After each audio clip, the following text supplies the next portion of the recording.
innovative paths toward conservation.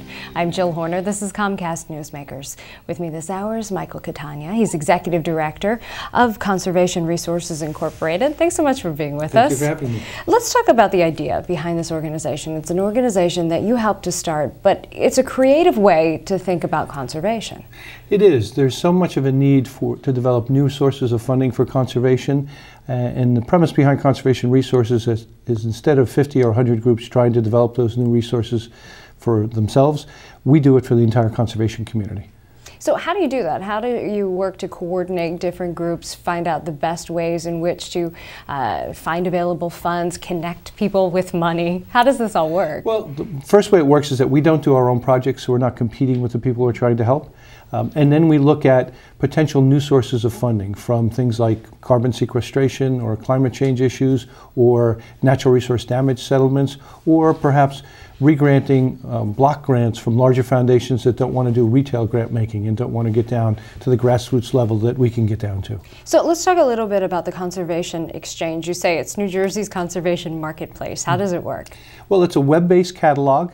So that if you're a local group, for example, the Musconetcong Watershed Association is close to where we're sitting right now, and you have a dam removal project or a stream bank restoration project, and you need to attract other funders and other partners, and maybe need some technical assistance, you can feature that project on the exchange without charge. We'll provide free technical assistance, help you find your funding, help you enlist other partners, and it's just a way of publicizing and marketing your project. Is this particularly important in light of the economic challenges that conservation is facing? It really is. What we're seeing is we're going into an era where there's rather less in the way of public funds on a federal, state, county, and municipal level than there ever was before for conservation. So it's incredibly important now to develop new sources of private capital for conservation, both from a philanthropic perspective as well as a regulatory perspective. Now, you also have a grant program, and there are 4 different categories for grants. How do these work? Well, we start off with a small grants program to help people initiate projects. It's named after our first board chair, Franklin Parker, and basically it provides seed money for people to initiate projects. Then we also cover unreimbursed expenses at the tail end of a project, so that for small groups, sometimes those are the hardest amounts of money to raise. We also have a carbon sequestration grant program for people who are doing restoration projects that can actually store carbon by restoring wetlands, by reforesting and planting trees, by restoring grasslands. And then we also re-grant funds from larger foundations or government agencies. We serve as their consultants, and we process applications and make recommendations. We do that quite a lot in the central part of the state and in the Piedmont Plains area, as well as in the Pinelands. And then lastly, we're really matchmakers. We match up sources of what we call regulatory contributions.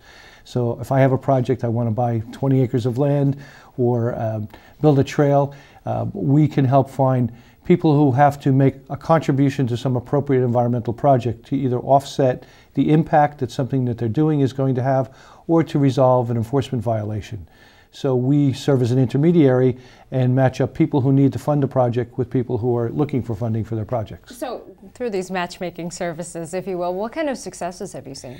Well, in the last 8 years that we've been operating, we've been able to help people acquire about $104 million worth of funding for their projects and help them to acquire or restore more than 21,000 acres. And long term, what's the vision for you as an organization in terms of conservation, and particularly in light of these financial challenges that we've been talking about?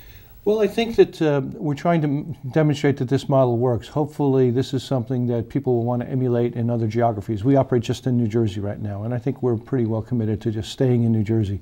It really helps to know not only the area, but to have relationships with the conservation community as well as the regulators.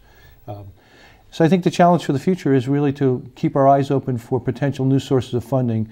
Right now we're doing things like natural resource damage settlements, but there's lots of discussions about how to monetize ecosystem services and turn that into funding for projects. Thank you so much. Thank you very much. We've been talking with Michael Catania. He's Executive Director of Conservation Resources Incorporated. I'm Jill Horner.